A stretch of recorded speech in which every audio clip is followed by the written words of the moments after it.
7, 6, 5, 4, 3, 2. Shalom. Shalom Bapak Ibu yang terkasih dalam Tuhan. Kita mengucap syukur pada siang hari ini. Kita masih boleh bertemu, berkumpul di tempat ini dengan kondisi yang sehat luar biasa. Itu semua karena anugerah Tuhan. Amin. Kita akan beribadah. Mari kita siapkan hati kita. Mari kita siapkan sekali lagi hati kita hanya tertuju kepada Tuhan. Kita mau menyembah Dia Allah yang kudus. Tanggalkan semua beban, pergumulan, letakkan di bawah kaki Sang Pemilik. Terima kasih Tuhan Yesus. Kami mau memuji Engkau Tuhan Yesus. Terima kasih Yesus.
Damai di dalam hidup.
Kami bersyukur,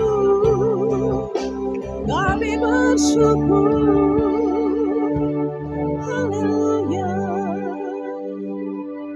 Terima kasih Tuhan, Kau Allah yang baik bagi kami. Kau kekuatan kami Yesus, kami bersyukur padamu. Terima kasih Yesus. Bagi Dia segala pujian, hormat serta syukur kekal selamanya. Bagi Dia segala pujian, hormat serta syukur selama-lamanya. Bagi Dia segala pujian, hormat serta syukur kekal selamanya. Bagi Dia segala pujian, hormat serta syukur selama-lamanya. Selama-lamanya.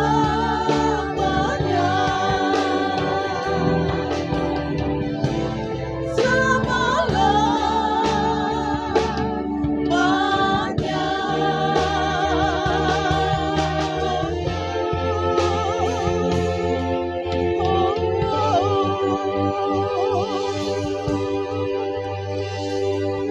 Hanya bagi Dia segala hormat, segala kemuliaan. Amin.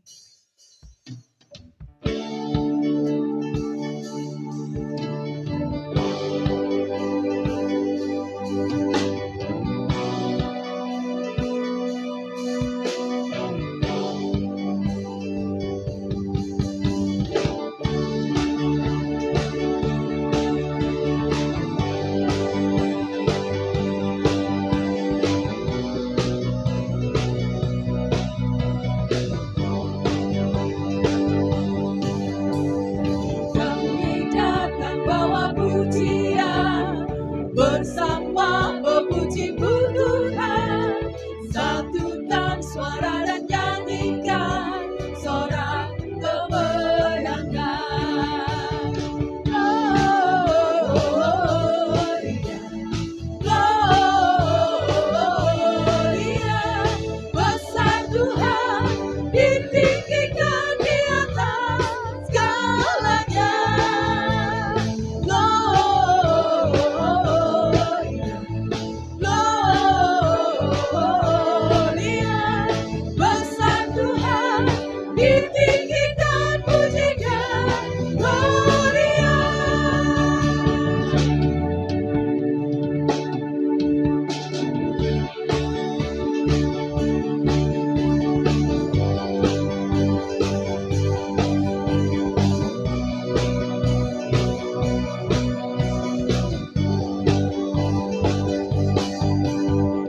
Kami datang bawa pujian, bersama memuji Tuhan, satukan suara dan nyanyikan sorak kemenangan.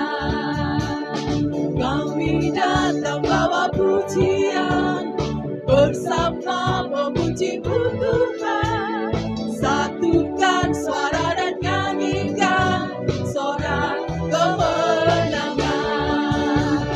Gloria, Gloria, besar Tuhan, ditinggikan di atas segalanya. Gloria, Gloria,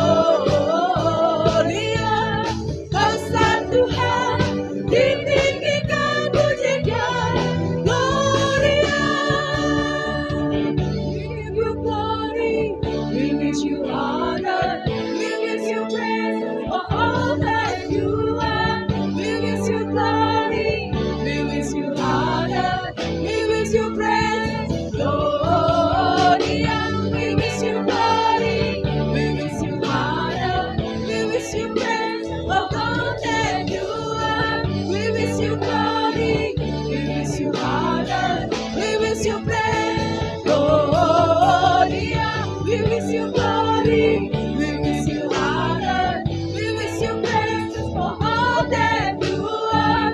We wish you glory, we wish you honor, we wish you praise. Gloria, Gloria, besar Tuhan, ditinggikan di atas segalanya. Gloria,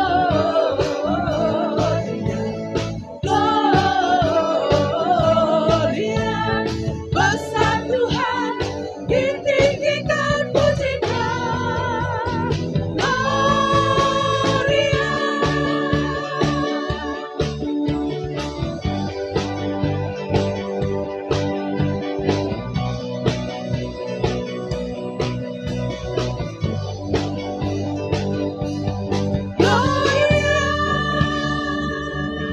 Gloria bagi kita semua. Haleluya. Amin.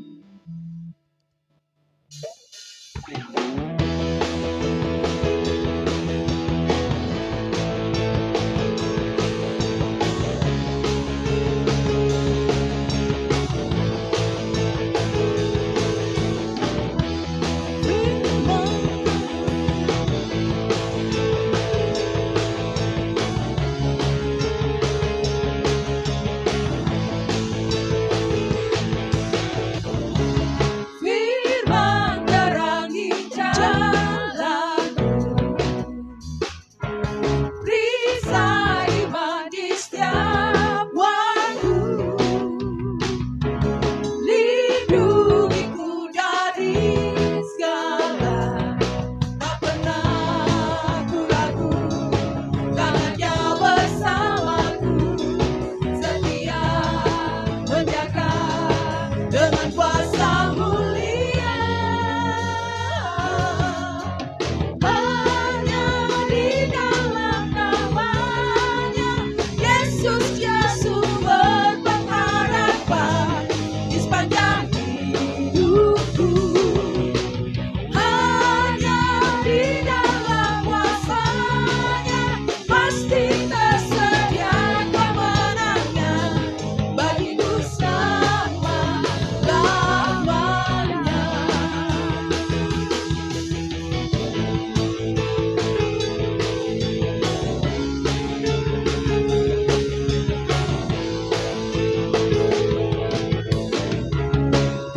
Kebenaran yang bebaskan selalu berikanku kekuatan hadapi segala tantangan. Tak pernah ku ragu, karena Dia bersamaku, setia menjaga dengan kuasa mulia. Hanya di dalam namanya Yesus dia sumber pengharapan di sepanjang hidupku. Hanya di dalam kuasanya pasti tersedia kemenangan bagiku selama-lamanya. Dalam namanya ada pengharapan, dalam kuasanya kemenangan. Dalam namanya ada pengharapan, dalam kuasanya kemenangan. Hanya di dalam namanya Yesus dia sumber pengharapan di sepanjang hidupku. Hanya di dalam kuasanya pasti tersedia kemenangan bagiku selamanya. Hanya di dalam namanya Yesus dia sumber pengharapan di sepanjang hidupku.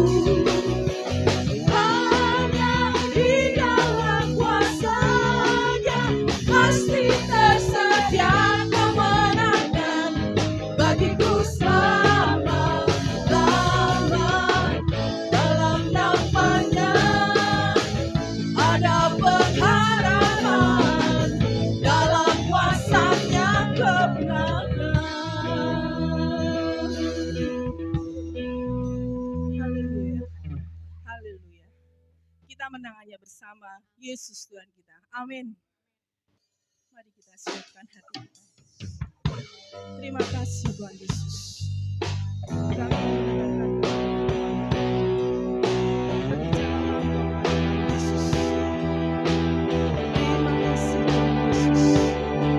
mendengarkan bersyukur kepada Yesus.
Aku punya Tuhan yang besar, yang tak berjanji dan sanggup menggenapi imanku.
Bawa iman kita di hadapan Tuhan.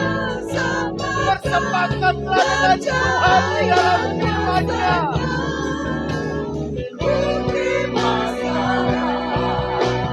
Kemenangan-Nya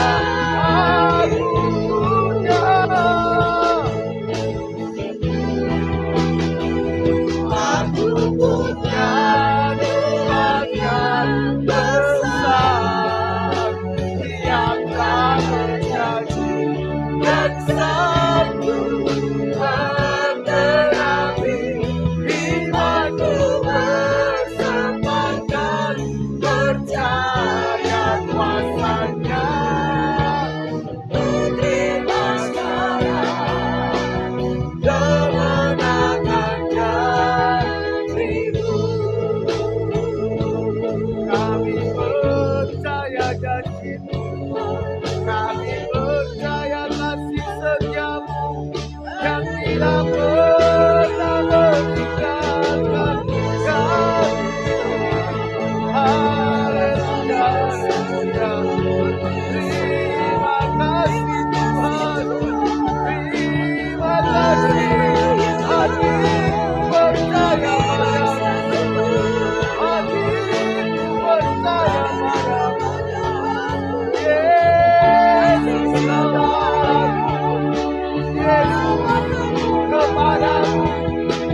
karena anugerah-Mu, karena Yesus sudah menang di atas kayu salib.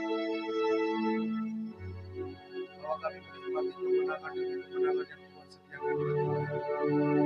Kami percaya Tuhan, Engkau ada bersama dengan kami. Apapun yang sedang terjadi, apapun yang kami alami hari-hari ini, Engkau tidak pernah sekalipun meninggalkan kami. Kemenangan itu Engkau sudah sediakan bagi kami. Oh hati kami percaya kepada Tuhan. Jangan biarkan intimidasi iblis membawa kami meragukan setiap janji firman. Kami percaya Kau terus bekerja lewat hidup kami. Kau terus bekerja dalam hidup kami sampai semua rencana-Mu digenapi. Terima kasih pagi hari ini. Kau ada di tengah-tengah kami. Kau Yesus Tuhan yang maha besar itu ada di tengah-tengah kami. Kau yang memulihkan umat-Mu, Kau yang memerdekakan umat-Mu, Kau yang menguatkan umat-Mu, Kau yang menghibur umat-Mu, Engkau yang memberikan hikmat kepada umat-Mu Tuhan. Kau yang memberikan kebenaran. Terima kasih Tuhan. Bicaralah Tuhan.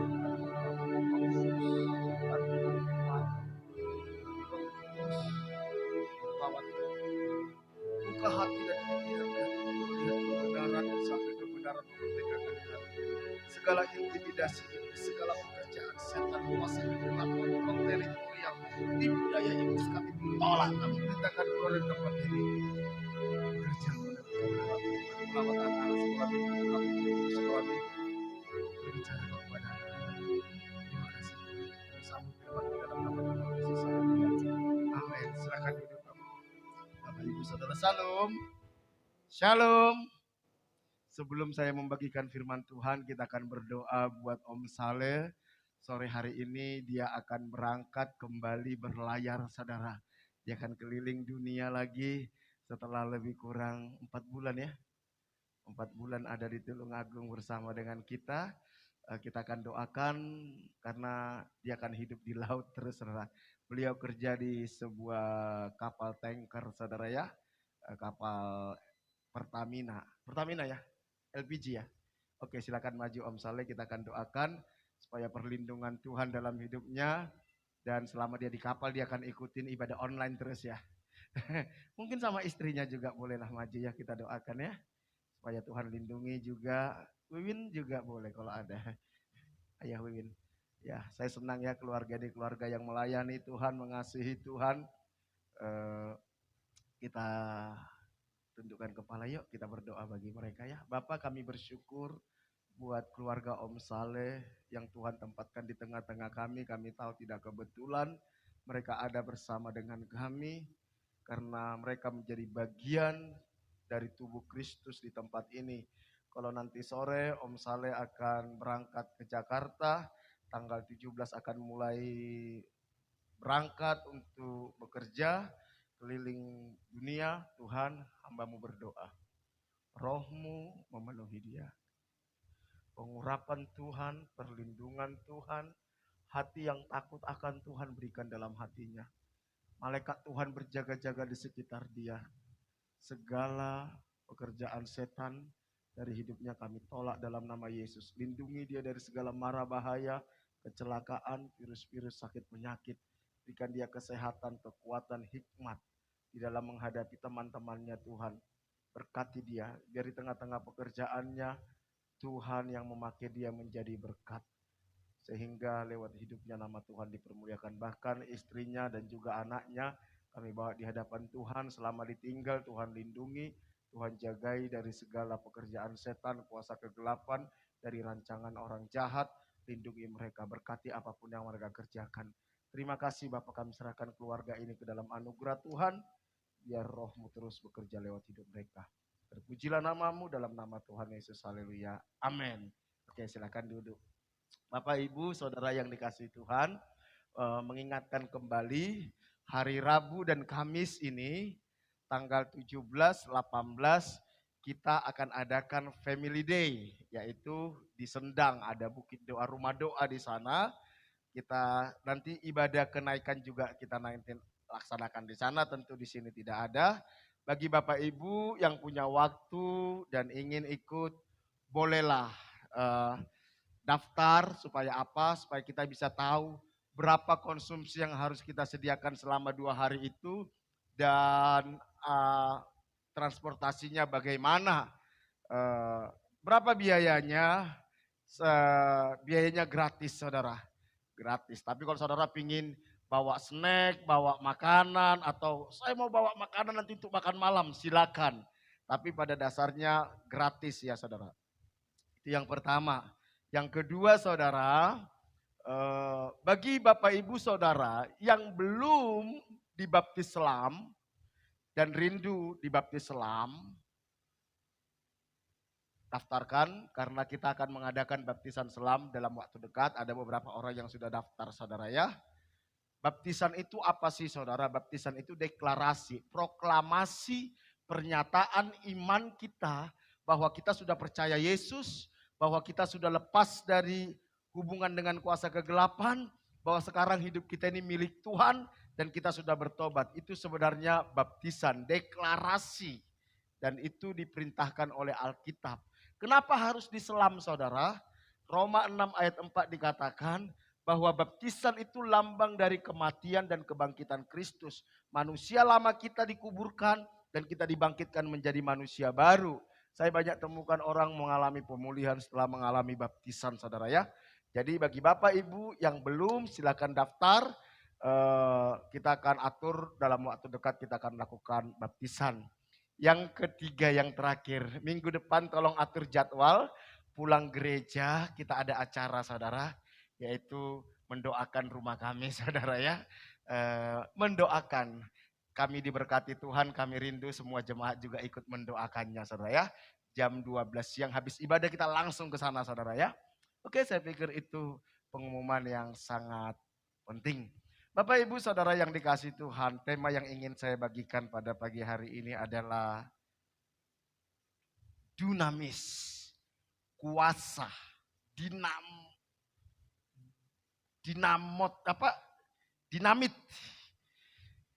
dunamis, kuasa. Saya mengajak kita membaca Alkitab kita di dalam Kisah Para Rasul 1 ayat 4 sampai 6. Tentu kita tidak asing dengan ayat ini saudara. Kisah Para Rasul 1 ayat 4 sampai 8 sebenarnya, bukan sampai 6 ya, sampai 8. Saya akan bacakan bagi kita.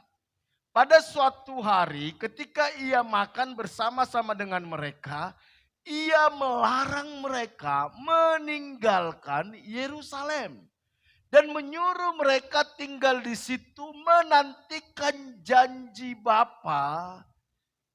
Yang demikian katanya telah kamu dengar daripadaku. Sebab Yohanes membaptis dengan air, tetapi tidak lama lagi kamu akan dibaptis dengan Roh Kudus. Maka bertanyalah mereka yang berkumpul di situ, Tuhan, maukah engkau pada masa ini memulihkan kerajaan bagi Israel? Jawabnya, engkau tidak perlu mengetahui masa dan waktu yang ditetapkan Bapa sendiri menurut kuasanya. Tetapi kamu akan menerima kuasa kalau Roh Kudus turun ke atas kamu. Dan kamu akan menjadi saksiku di Yerusalem dan di seluruh Yudea dan Samaria sampai ke ujung bumi. Bapak Ibu Saudara yang dikasihi Tuhan, peristiwa ini merupakan sebuah peristiwa yang sangat penting.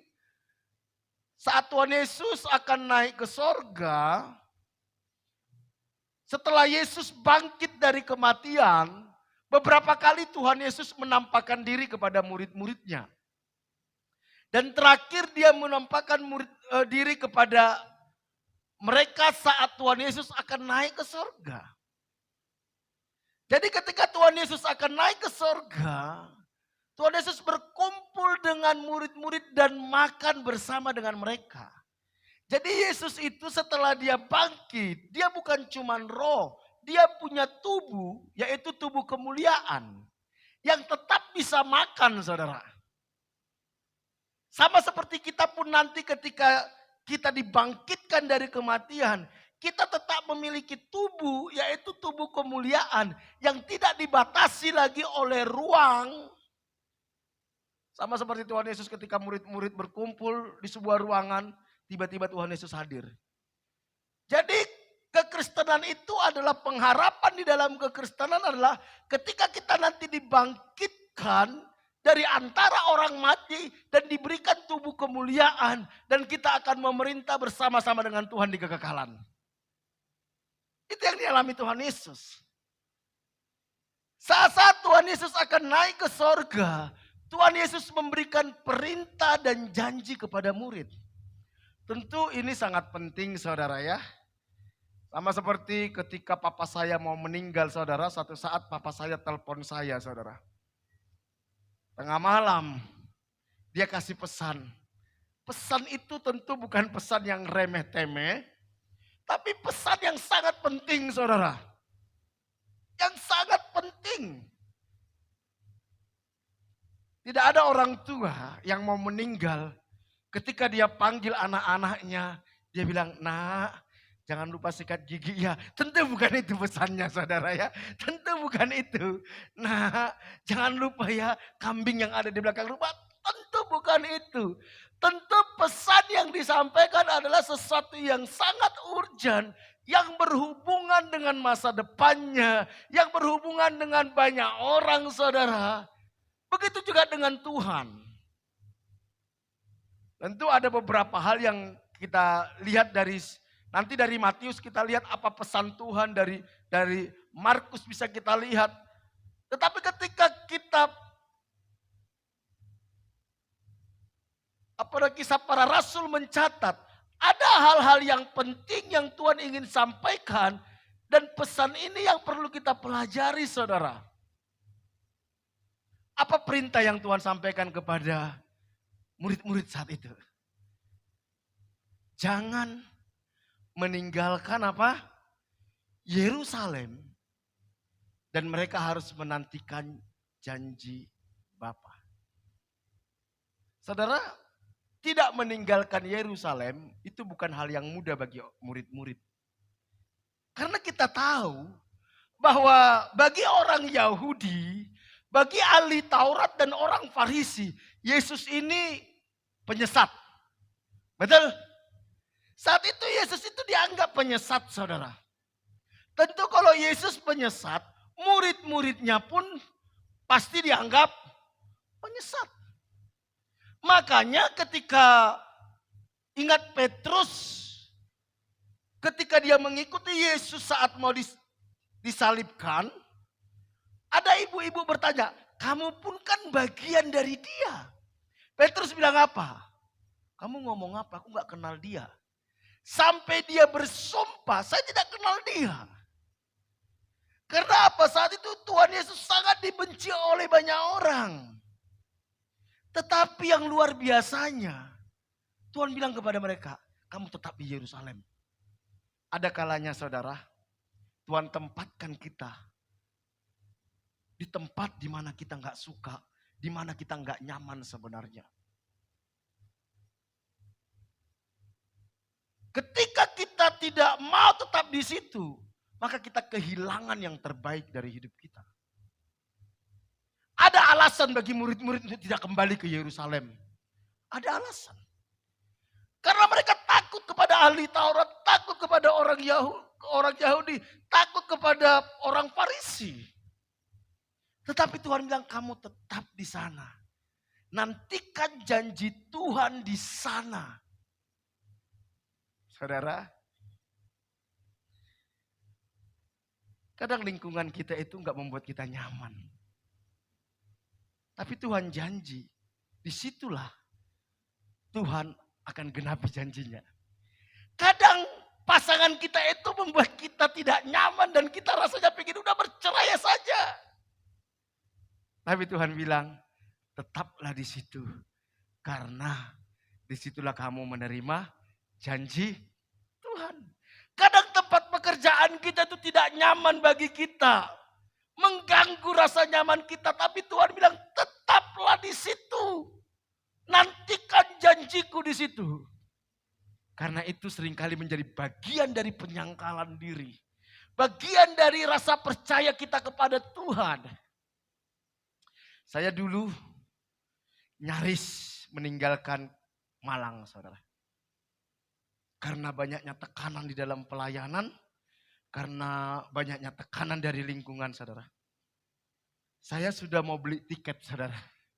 Peristiwanya terjadi 3 kali, saudara. 3 kali. Saya mau beli tiket mau pulang ke Medan saat itu.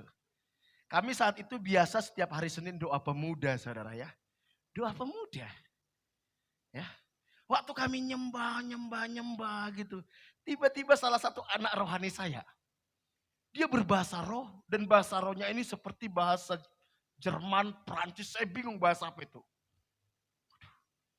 Setelah dia berbahasa roh, saudara, dia langsung tuding saya. Free Natal katanya. Saya kaget, saudara. Saya lagi pimpin doa itu, saudara. Kenapa engkau ingin meninggalkan aku? Kenapa engkau ingin tinggalkan panggilan, katanya. Saat itu saya belum full timer. Belum.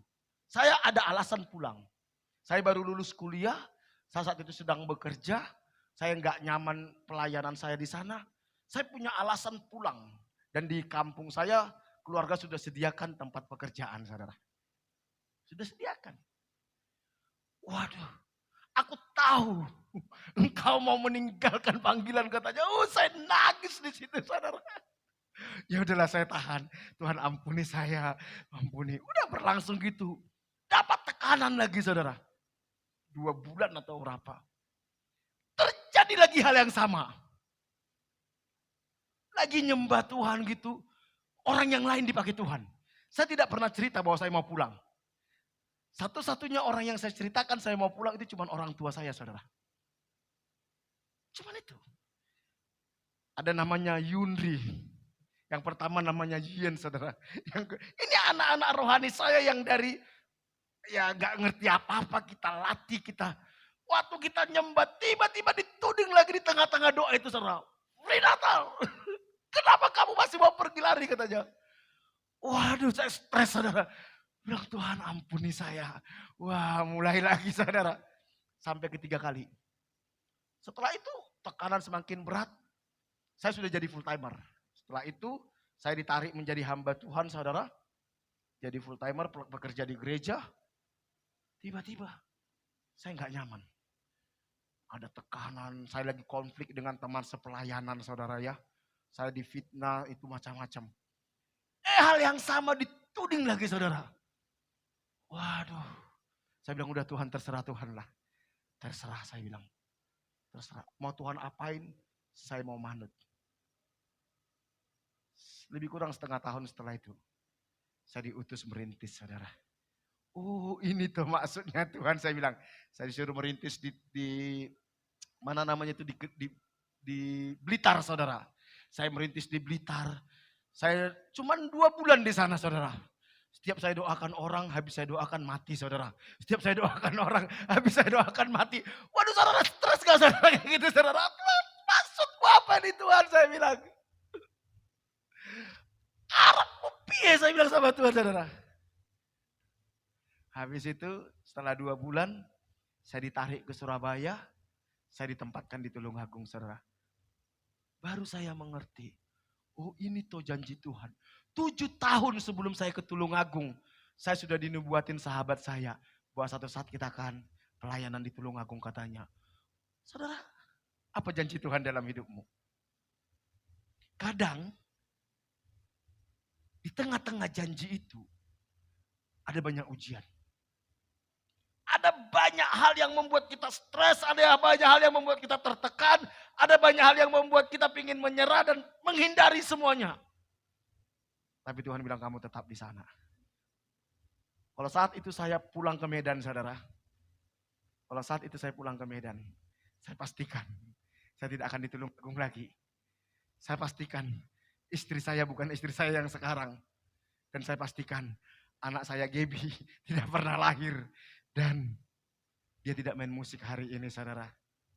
Dan bisa jadi ada beberapa dari antara kita sampai sekarang belum bertobat.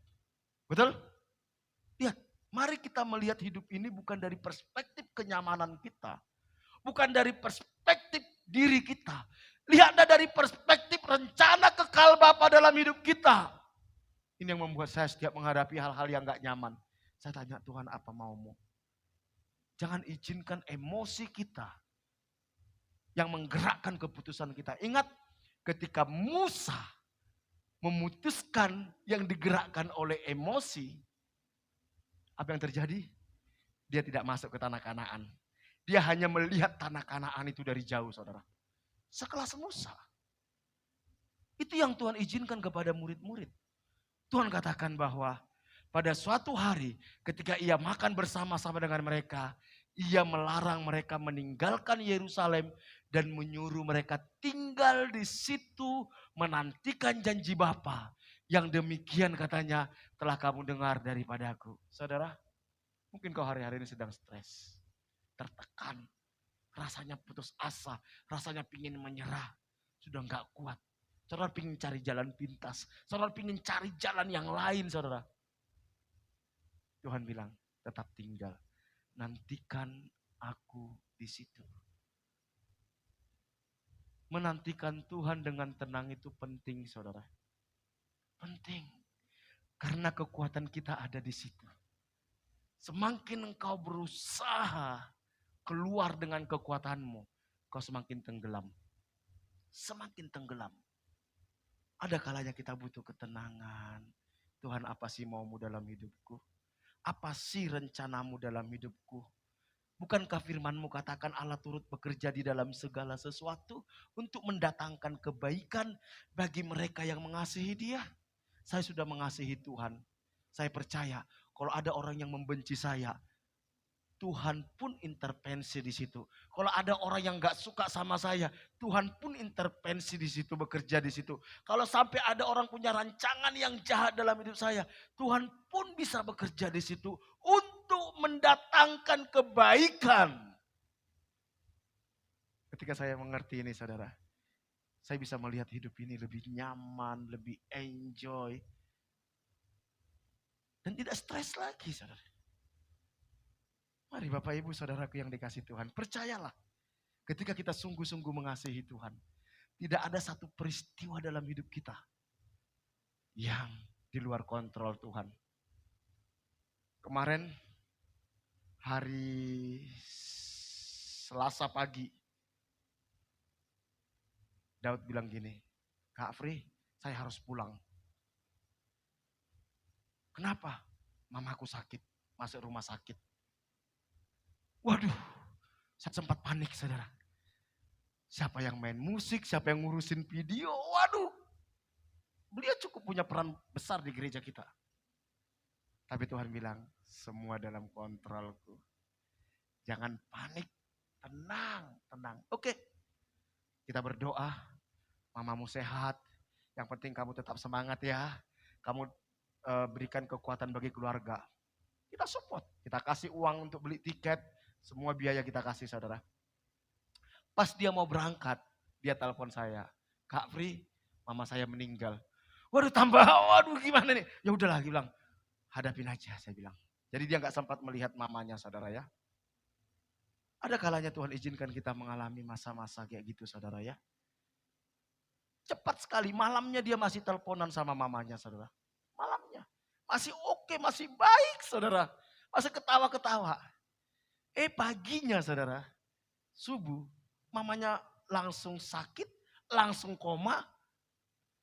Sekitar jam 10, jam 11, mamanya meninggal. Saya kadang berpikir hidup itu singkat, saudara. Waktu itu berharga. Mari kita pakai. Malamnya mamanya masih sehat. Besoknya sudah dipanggil Tuhan. Kita nggak tahu apa rencana Tuhan dalam hidup kita. Karena itu mari kita fokus mengerti kehendak Tuhan. Nantikan Tuhan. Tangkap apa maksudnya Tuhan dalam hidup kita, saudara. Minggu depan belum bisa pulang katanya karena papanya masih ingin ditemani. Enggak apa-apa. Tapi apa hikmah di balik semuanya? Mungkin kalau Daud nggak pulang, saudara. Gaby sama Jessica nggak pernah main di depan sini, saudara, betul? Gak pernah. Jadi ada caranya Tuhan. Tuhan saudara. Semua Tuhan punya maksud. Mari nantikan Tuhan. Jangan pernah lari ketika engkau menghadapi masalah. Karena ketika engkau lari dalam menghadapi masalah, engkau akan dibawa Tuhan kembali ke titik nol. Perjalanan hidup kan kayak gini saudara. Saya selalu bilang gini, kita titik di sini, ya. Tujuan kita di sana. Ketika perjalanan seperti ini saudara, ya, tiba-tiba kita menghadapi masalah nih. Masalah. Kadang kita lari saudara. Lari. Perhatikan. Ketika kita berusaha semakin lama kita lari, semakin lama kita sampai ke sana. Karena apa? Ketika kita sudah mulai sadar, kita akan bawa lagi ke sana saudara. Dibawa lagi ke sana. Karena kita harus selesaikan. Saya ambil contoh. Ada orang yang misalnya datang ke sebuah gereja. Aktif di gereja. Tiba-tiba dia kepahitan. Mungkin tersinggung sama temannya, teman sepelayanan, teman bisnis dalam gereja. Dia kepahitan. Dia lari ke gereja lain. Dia pikir aman. Percayalah, di gereja ini dia akan ketemu lagi dengan orang yang persis memperlakukan dia seperti di gereja ini. Betul nggak? Karena dia harus selesaikan itu. Karakter kepahitan, karakter gampang tersinggung. Pasti di sini ketemu lagi. Mungkin dia ditipu orang lagi di sini. Supaya apa? Dia menang menyelesaikan itu. Kalau Tuhan sayang sama kita akan dibawa kepada situasi di mana kita lari kembali. Karena Tuhan ingin kita menang di situ. Saya pelajari itu saudara. Lihat murid-murid. Murid-murid itu mengalami itu. Di mana Petrus gagal, Tuhan bawa dia kembali ke sana saudara. Tuhan bawa. Mari saudaraku yang dikasihi Tuhan. Ketika engkau menghadapi masalah kesulitan, baik itu di tempat pekerjaan, baik itu di rumah tanggamu, baik di pelayanan, jangan berpikir lari. Mending tenangkan diri Tuhan. Apa maksud Tuhan izinkan aku mengalami ini? Kasih saya hikmat menyelesaikannya dengan caranya Tuhan. Ketika kita mau sungguh-sungguh menantikan Tuhan, maka Tuhan akan bawa kita terbang saudara. Tuhan akan bawa kita terbang saudara. Saya bersyukur saudara, sekitar tahun 2004 itu saudara, saya nggak jadi meninggalkan Malang. Nggak jadi. Saya bayangkan kalau saat itu saya meninggalkan Malang saudara. Karena beratnya tekanan yang saya hadapi saat itu. Mungkin saya sekarang tidak jadi pendeta saudara. Penting untuk berdiam diri saudara. Penting. Yesaya pasal 40 ayat 30 sampai 31 dia katakan gini. Orang-orang muda menjadi lemah dan lesu. Dan teruna-teruna jatuh tersandung. Tetapi orang-orang yang nantikan Tuhan mendapat kekuatan yang baru. Mereka seumpama Raja Wali yang naik terbang dengan kekuatan sayapnya. Mereka berlari dan tidak menjadi lesu. Mereka berjalan dan tidak menjadi lelah. Alkitab katakan gini. Orang-orang muda itu lambang kekuatan, lambang kreativitas. Betul? Teruna-teruna. Ada saatnya kekuatan kita akan lemah. Hikmat kita akan lemah. Teruna-teruna akan jatuh. Tetapi Alkitab katakan orang-orang yang menanti-nantikan Tuhan, dia mendapat kekuatan yang baru. Seumpama Raja Wali terbang dengan kekuatan sayapnya. Saudara tahu Raja Wali? Saya sangat senang dengan burung Raja Wali. Salah satu hewan kesukaan saya itu burung Raja Wali, saudara. Burung Raja Wali itu, saudara, itu jarak pandangnya itu sampai beberapa kilometer, saudara. Dia bisa melihat jauh ke depan. Dia tidak cuma melihat hal-hal yang remeh-temeh. Dia bisa melihat Ada apa di balik masalah? Ada apa di balik kesulitan? Itu Raja Wali. Beda sama ayam. Dia hanya fokus dengan apa yang di depannya. Raja Wali, saudara, itu hewan yang sangat senang dengan badai. Saat burung-burung yang lain ketika badai datang mereka lari sembunyi. Tapi Raja Wali senang kalau ada badai. Kenapa? Ketika ada badai, saudara, dia tinggal bentangkan sayapnya. Dan badai itu yang membawa dia keliling, saudara. Makanya orang Kristen Raja Wali, saudara, dia tidak akan pernah takluk kepada masalah. Tapi masalah itu akan membawa dia terbang tinggi, saudara. Masalah itu yang membuat dia melihat perkara-perkara besar daripada Tuhan. Harimau aja, saudara, itu bisa disikat sama Raja Wali. Kalau saudara lihat di TV, saudara ya, di YouTube gitu, ketika Raja Wali lihat dari atas, saudara, hewan apa saja, dia terbang dengan kecepatan berapa kilometer per jam, saudara. Dia cengkram dengan cakarnya, dibawa ke tempat yang sangat tinggi. Sampai hewan ini stres, bahkan sampai mati, saudara. Setelah hewan ini mati, baru dipatokin, saudara. Jadi Raja Wali itu hebat, saudara. Hebat. Dan Tuhan katakan kita ini seperti Raja Wali. Ketika kita menanti-nantikan Tuhan, kita ini seperti Raja Wali yang terbang di atas badai, bukan lari dari badai.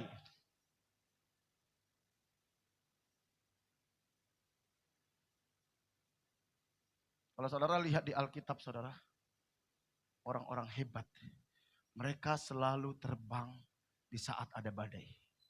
Sambil contoh, Daud. Kapan Daud dipromosikan Tuhan? Saat semua orang Israel ketakutan dengan ancaman Goliat. Betul? Semua termasuk Raja Saul ketakutan.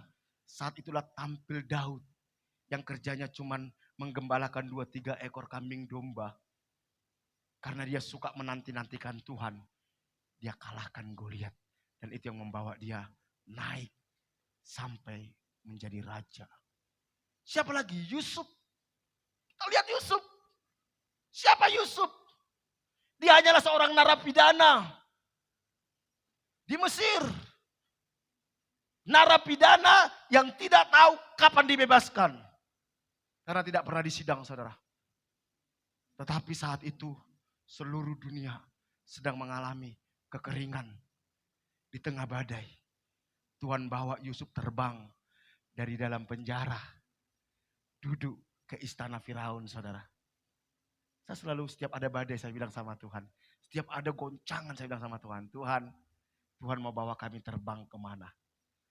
Tolong kami mengerti apa maumu. Sehingga kami bisa mengikuti ritmemu dan kami terbang di atas badai ini, saudara. Saya kalau ingat apa yang terjadi sama gereja kita, saudara. Di masa pandemi kita bangun 3 gedung. Ini rasanya mustahil, saudara. 3 gedung.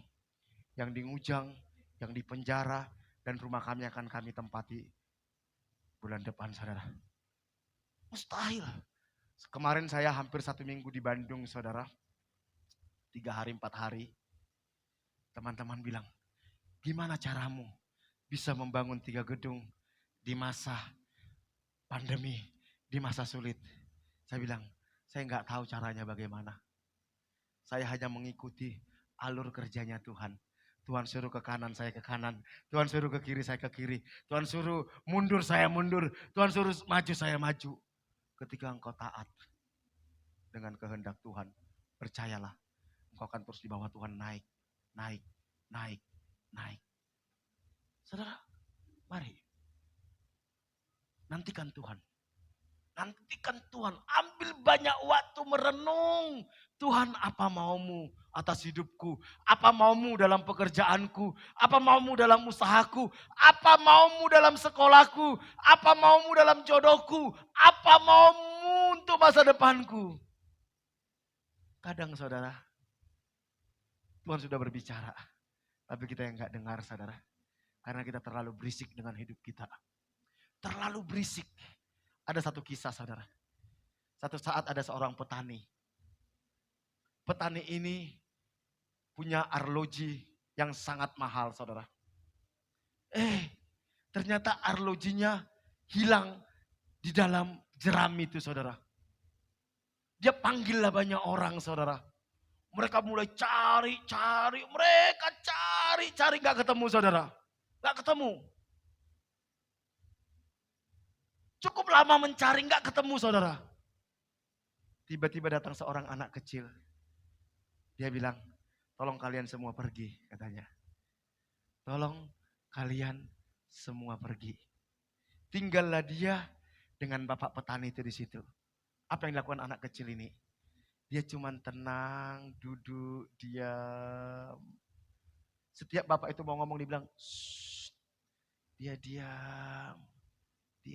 Bapak itu mau ngomong, shh, dia bilang. Dia pastikan hening. Tiba-tiba jamnya di sana.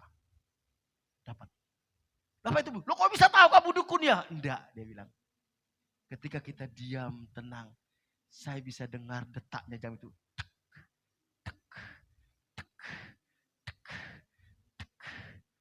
Akhirnya dia ketemu jam itu.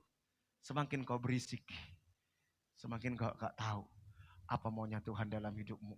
Semakin kau sibuk dengan pikiranmu, dengan emosimu, dengan egomu, dengan kata-kata orang lain. Semakin kau tidak bisa mengerti apa maunya Tuhan dalam hidupmu.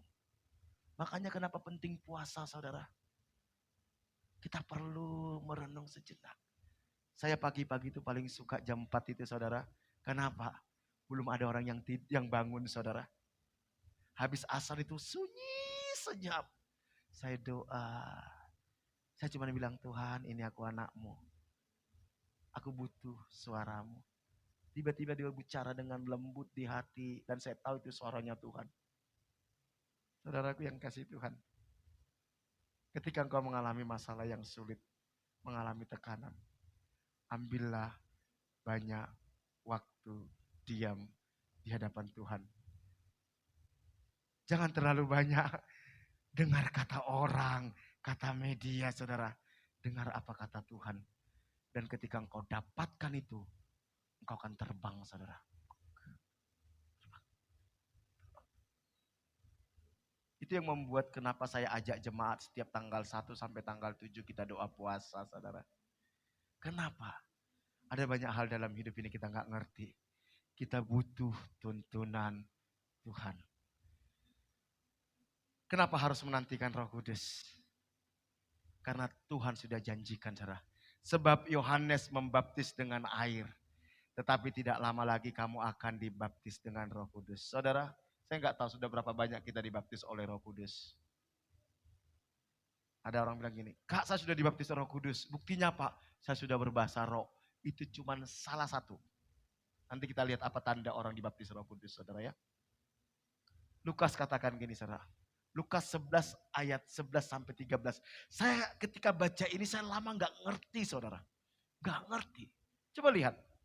Bapa manakah di antara kamu jika anaknya meminta ikan daripadanya akan memberikan ular kepada anaknya itu ganti ikan.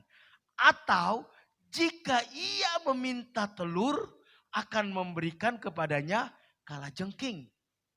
Nah, jadi Tuhan bilang gini, ketika bicara tentang kekhawatiran, Bapak ya, kalau anaknya minta ikan, ya, dia tidak akan mungkin kasih ular. Kalau anaknya minta telur, gak mungkin dikasih kalajengking. Tapi di ayat 13 ini gak nyambung saudara. Memang kadang-kadang kelihatannya Tuhan itu kadang kalau ngomong rada-rada gak nyambung saudara. Antara konteks yang satu dengan yang lain. Tapi kalau kita renungkan semakin dalam saudara, waduh kita kagum saudara. Jadi jikalau kamu yang jahat tahu memberi pemberian yang baik kepada anak-anakmu, apalagi Bapamu yang di sorga.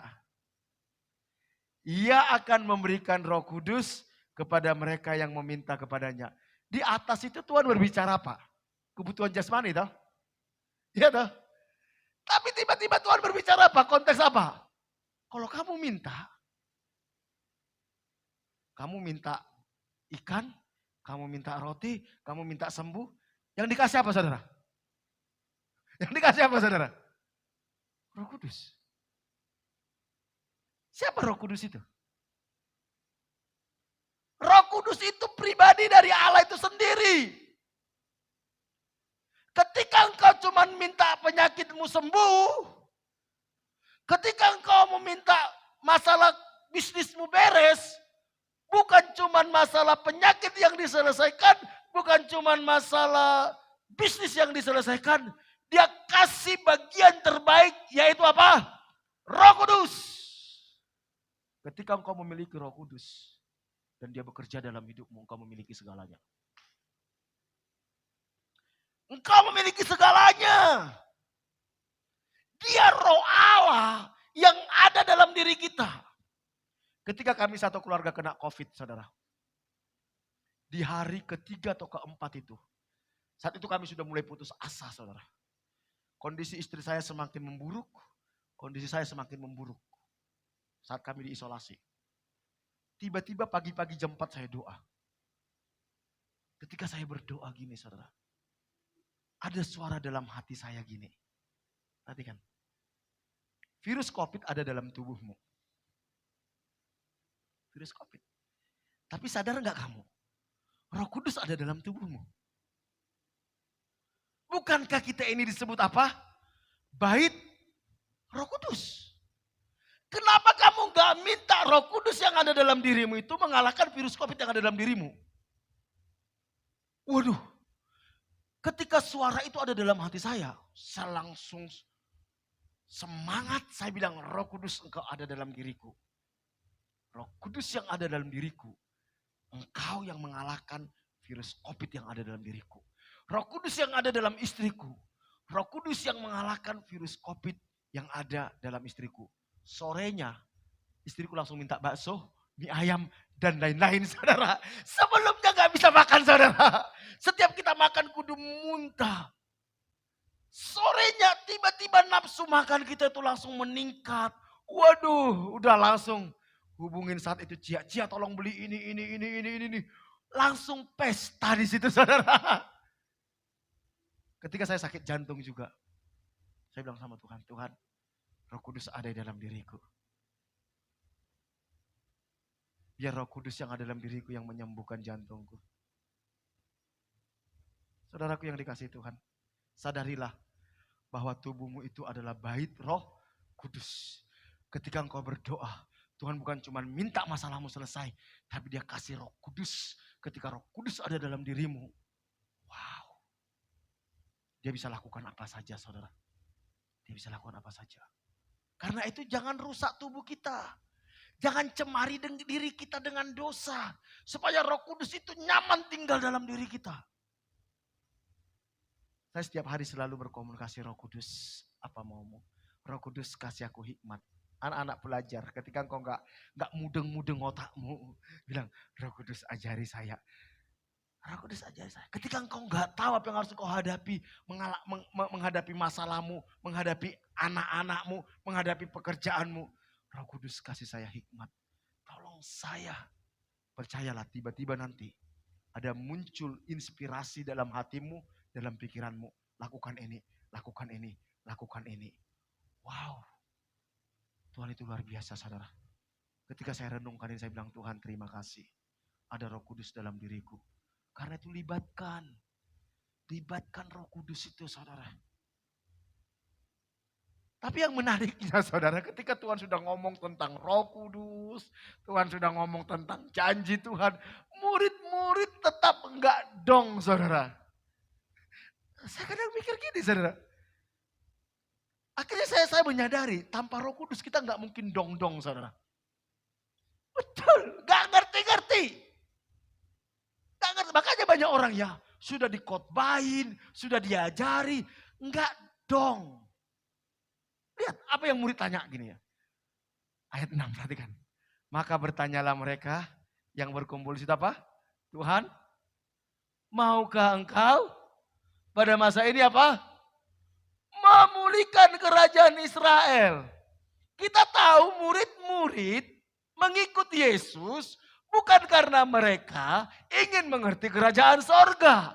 Bukan karena ingin mengerti apa maksudnya Tuhan. Tetapi harapan mereka, Yesus ini datang tampil sebagai raja yang mengalahkan Romawi. Karena saat itu orang Israel dijajah oleh kerajaan Romawi. Sebelumnya mereka dijajah oleh apa saudara? Yunani. Sebelumnya mereka dijajah oleh apa? Persia. Sejak di Babilonia saudara mereka terpencar.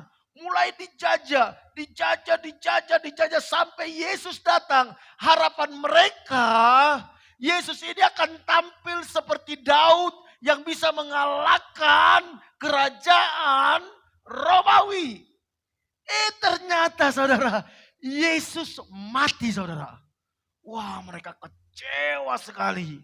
Murid-murid kembali ke masa lalunya saudara. Yesus bangkit saudara. Bangkit, mendatangi mereka. Yang disinggung apa lagi saudara? Guru, kapan nih Israel merdeka? Mereka senang Yesus bangkit. Mereka pikir, wah berarti Yesus jadi raja nih. Seperti Daud nih. Kalau Yesus jadi raja, ya saya jadi menteri lah. Saya jadi gubernur lah. Otak mereka tetap otak apa saudara? Duniawi. Gak nyambung. Gak nyambung saudara. Berapa banyak kita sampai detik ini ikut Tuhan. Supaya saya diberkati. Supaya saya sembuh. Supaya saya. Padahal yang Tuhan mau kita mengerti esensi kerajaan Allah. Dan bagaimana mempersiapkan diri menjadi warga kerajaan sorga. Masalah sembuh, diberkati, masalah promosi. Itu cuma apa saudara? Tambahan. Bukan tujuan. Saya kadang mikir, kok murid-murid sampai Yesus mau naik ke sorga pun. Mereka enggak dong. Karena memang ada natur dosa dalam diri mereka. Sama kayak kita. Bilang sama kiri kananmu, bro. Tanpa Roh Kudus engkau tidak akan dong-dong bilang. Gak ngerti-ngerti bilang. Kenapa kita gak ngerti-ngerti kehendak Tuhan? Karena kita berusaha untuk memahami kehendak Tuhan dengan logika kita saudara. Gak mampu. Murid-murid pun sebelum mereka dibaptis Roh Kudus saudara. Sebelum mereka dipenuhi Roh Kudus. Mereka gak ngerti-ngerti saudara. Sama kayak kita. Sama. Karena itu jangan abaikan Roh Kudus dalam hidupmu saudara. Semakin kau abaikan, kau semakin tersesat. Dan engkau semakin jauh tersesat saudara. Wow, luar biasa kebenaran ini saudara. Sampai Tuhan Yesus naik ke sorga, murid-murid tetap tidak mengerti maksud kedatangan Tuhan. Mereka masih berharap Tuhan Yesus akan memulihkan Israel secara politik, yaitu membebaskan Israel dari penjajahan Romawi. Sedih kalau kita sampai mau mati pun gak punya keinginan mengerti tentang kerajaan sorga. Sedih. Karena kalau kaget begitu mati, ternyata engkau tidak ketemu Yesus. Karena engkau tidak peduli dengan kerajaan sorga. Engkau hanya peduli kerajaan dunia. Alkitab katakan dunia ini sudah diserahkan kepada iblis. Sudah diserahkan. Makanya 1 Yohanes 2 ayat 15 katakan, siapa yang mengasihi dunia ini dan segala yang ada di dalamnya, kasih Bapa gak ada dalam orang itu. Gak ada. Berarti kita gak boleh memiliki. Boleh tapi bukan tujuan. Tujuan kita adalah tetap lewat pekerjaanku. Aku menjadi orang yang layak menjadi warga kerajaan sorga. Lewat studiku, lewat keluargaku. Target kita adalah keserupaan dengan Kristus saudara. Sehingga walaupun kita gak dapat dunia ini, kita gak kecewa sama Tuhan. Kita gak membanding-bandingkan diri dengan orang lain. Kita gak menyalahkan Tuhan. Yang penting saya tetap tinggal bersama dengan Tuhan. Ketika saya memahami ini saudara, saya tahu ini berat. Karena daging kita ini selalu memaksa kita untuk mencintai dunia. Dan kita meletakkan keberhargaan kita kepada dunia. Saya tahu nggak mudah. Tapi saya rindu jemaat ini memahami ini. Tentu dengan kekuatan kita nggak mampu, saudara. Nggak mungkin mampu. Nggak mungkin mampu. Tapi kalau Roh Kudus turun atasmu, Dia akan memampukan kita, saudara. Membukakan. Kemarin saya cerita dengan salah satu hamba Tuhan dari Surabaya. Dia bilang, kalian tahu nggak? Kerajaan sorga itu sebenarnya sudah ada di dunia. Yesus ada di mana sih? Hah? Yesus ada di sorga. Sorga itu di mana? Sorga itu tempat, saudara, dan tidak tahu di mana. Dan Yesus ada di sekitar kita, saudara. Dia bilang, aku menyertai engkau sampai akhir zaman. Berarti dia ada bersama kita enggak? Ada enggak? Dia ada bersama dengan kita. Cuman masalahnya mata kita enggak mampu melihat alam kerajaan sorga. Ketika engkau bersekutu dengan Tuhan, engkau mampu melihat alam kerajaan sorga. Sama seperti alam gaib. Ada alam gaib toh? Enggak semua orang bisa melihat. Orang-orang tertentu yang bisa melihat, betul enggak? Begitu juga dengan alam kerajaan sorga. Alam gaib ketika engkau bersekutu dengan kuasa kegelapan, dia akan bukakan. Oh, di sini ada gundurwo, di sini ada wewe gombel, di sini ada tuyul. Betul enggak? Itu alam gaib. Tapi mata kita ini dirancang untuk bisa melihat Allah. Ada alam roh, alam kerajaan Allah yang ada di sekitar kita. Makanya Alkitab katakan ini, kerajaan Allah sudah turun atasmu. Sudah turun atasmu.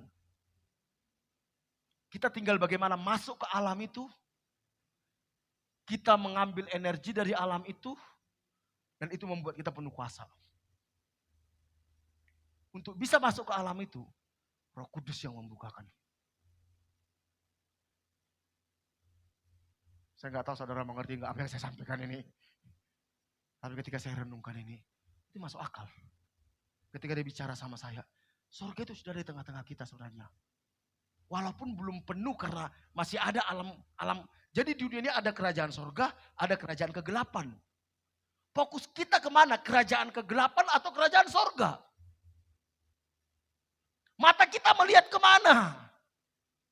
Ketika kita bersekutu dengan Tuhan, di situ kita bisa melihat apa yang dikerjakan oleh alam kerajaan surga. Emang agak mistik saudara. Tapi itu kebenarannya. Makanya jangan heran saudara bisa melihat orang itu. Kok bisa cepat ya ngerti kehendak Tuhan ya. Kok bisa cepat ya bisa tahu apa maksudnya Tuhan ya. Kok bisa cepat ya doanya top ceria. Karena dia masuk ke alam kerajaan surga itu saudara.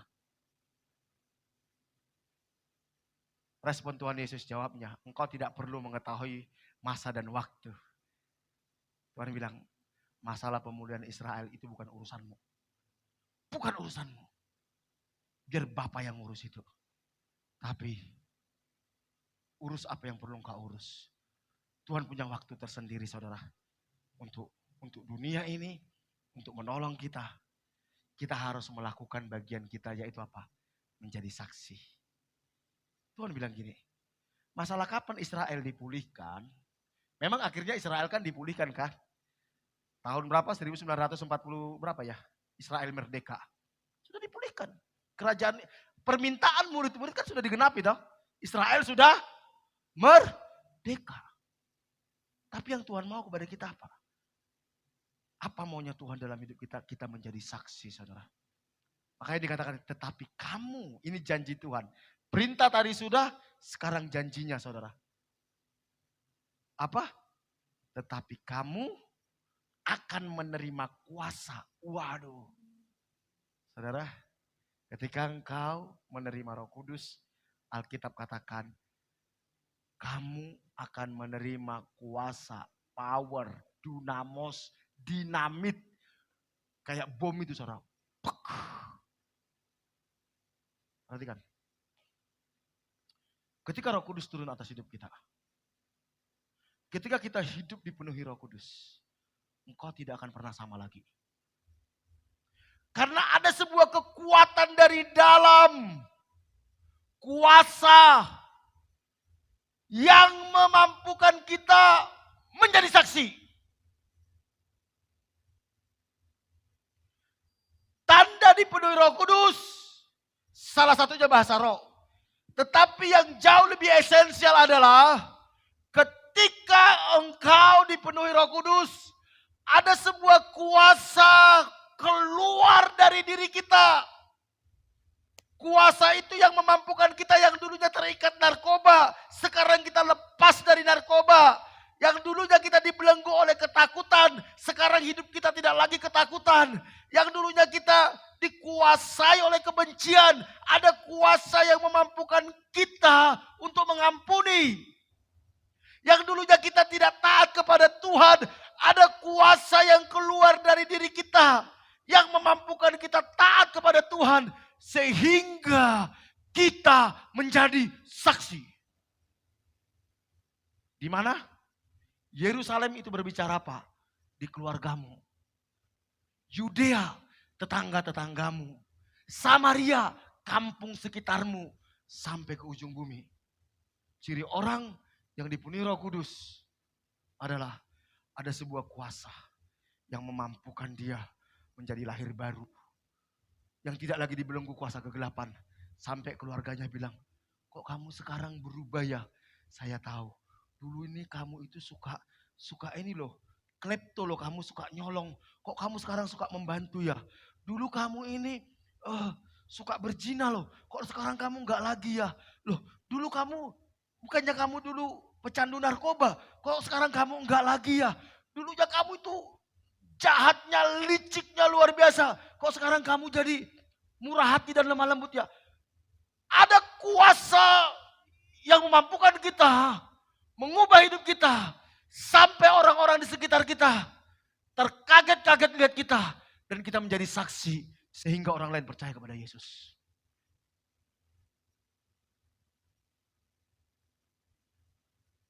Kalau dulu waktu engkau belum ke gereja, engkau tetap sama setelah ke gereja dan orang lain gak bisa lihat. Berarti Roh Kudus belum masuk dia atau belum menguasai kita. Dia sudah ada dalam diri kita. Karena Roh Kudus yang membuat kita percaya kepada Yesus. Tapi dia belum memerintah, saudara. Tapi kalau Roh Kudus itu sudah memerintah, hidupmu pasti berubah. Saya alami. Pertama kali saya bertobat menerima Roh Kudus. Detik yang sama, saya berhenti rokok. Saya berhenti judi. Saya berhenti pornografi. Detik yang sama, saudara. Sampai saya sendiri bingung dengan diri saya. Teman-teman kos bingung kenapa kamu bisa secepat itu berubah. Saya nggak tahu, saya bilang. Yang saya tahu saya datang kepada Tuhan. Ketika saya mengerti ini, saudara. Oh, ternyata Roh Kudus yang mengerjakannya. Memang saya sudah lama ingin berhenti dari situ, saudara.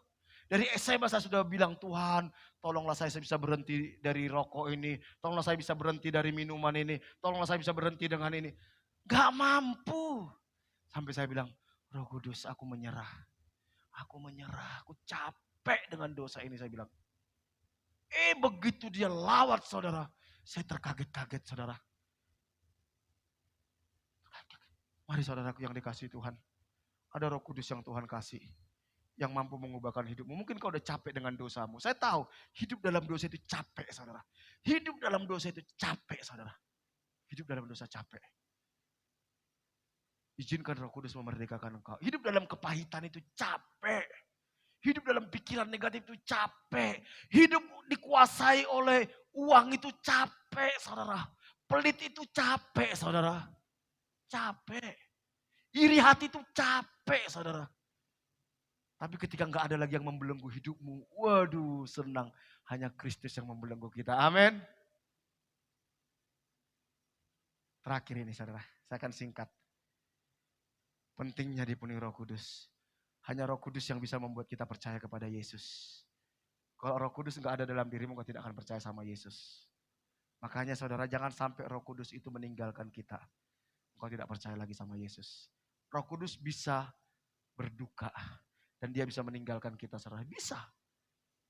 Bisa. Makanya Alkitab bilang gini. Semua dosa bisa diampuni. Kecuali satu. Apa, saudara?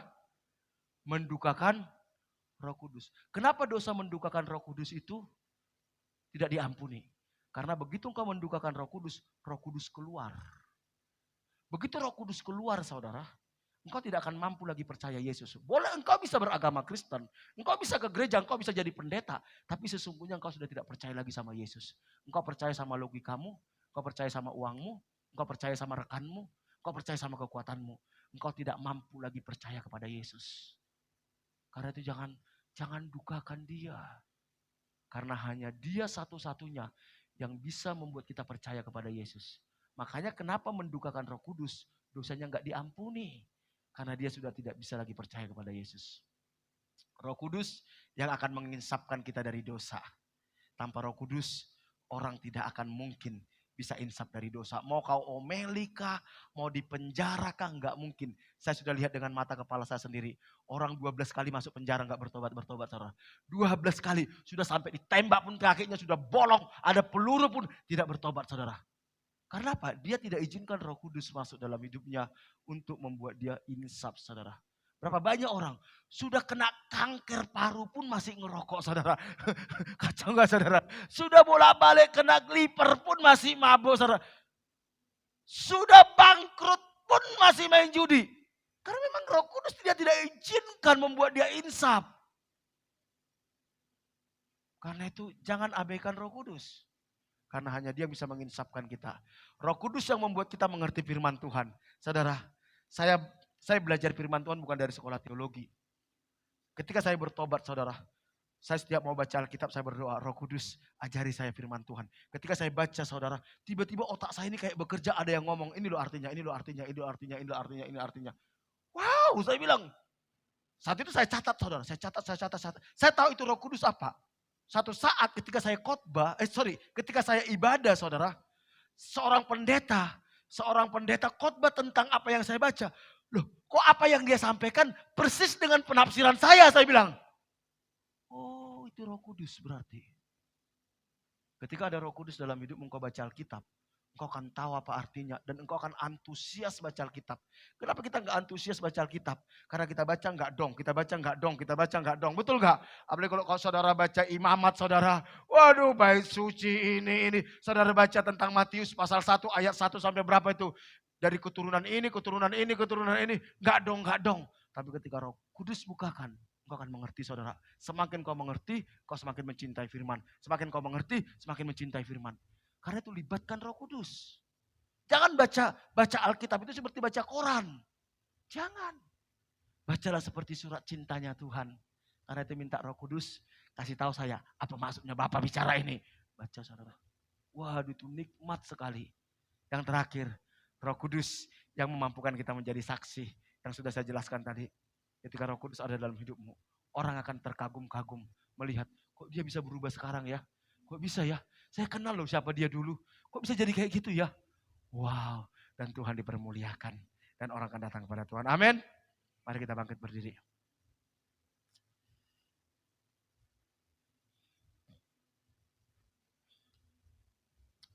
Roh Kudus, kau ada di sini.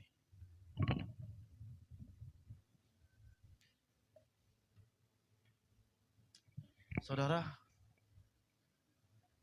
Roh Kudus sudah dicurahkan bagi manusia. Tahukah saudara bahwa dia ingin bersekutu dengan kita? Ada banyak masalah dalam hidup kita terjadi. Sebenarnya Tuhan sudah buka jalan keluar. Roh Kudus sudah kasih jalan keluarnya. Tapi karena kita mengabaikan dia, akhirnya kita semakin jauh tersesat. Setiap engkau bermain-main dengan dosa, pasti Roh Kudus berbicara. Setiap kita mau membuat keputusan yang salah, pasti Roh Kudus berbicara. Mari belajar menantikan dia dan taat kepada dia. Terima kasih Bapak, kami bersyukur buat kebenaran firman-Mu ini. Terima kasih. Roh Kudus, Engkau ada dalam diri kami. Ajari kami. Jangan sembunyikan diri-Mu dari kami. Jangan sembunyikan kehendak-Mu dari kami. Jangan sembunyikan kebenaran-Mu dari kami. Ampuni kami kalau kami sering mengabaikan Engkau. Kami mendukakan hati-Mu. Pulihkan umat-Mu.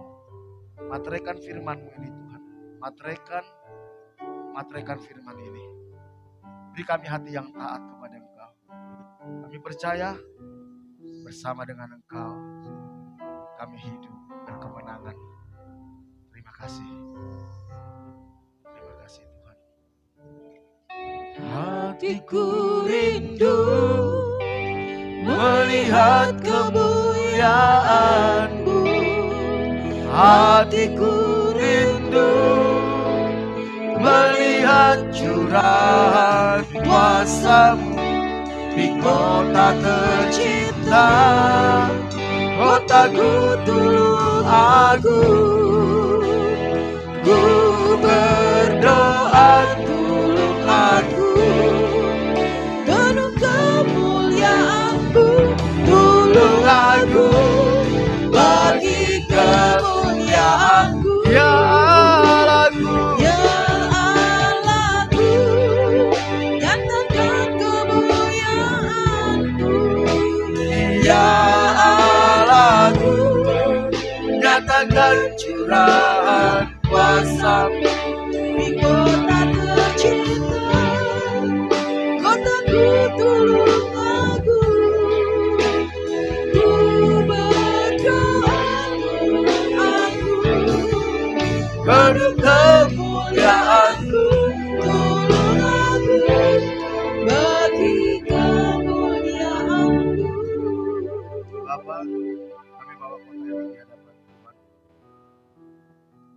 Kami percaya Engkau mengasihi kota ini. Engkau mengasihi penduduk kota ini Tuhan. Kami tahu hanya Roh Kudus yang bisa mencelikan mata rohani penduduk kota ini. Sehingga mereka bisa melihat keajaiban kasih karunia-Mu yang Kau sediakan di dalam Kristus Yesus. Karena itu kami umat-Mu bersepakat berdoa meminta kepada Bapa, pulihkan kota ini. Jamah penduduk kota ini, lawat kami rindu melihat kebangunan rohani terjadi di sini. Berkati pemerintahan kota ini Tuhan. Berkati Bapak Bupati, Wakil Bupati, semua pegawai negeri sipil.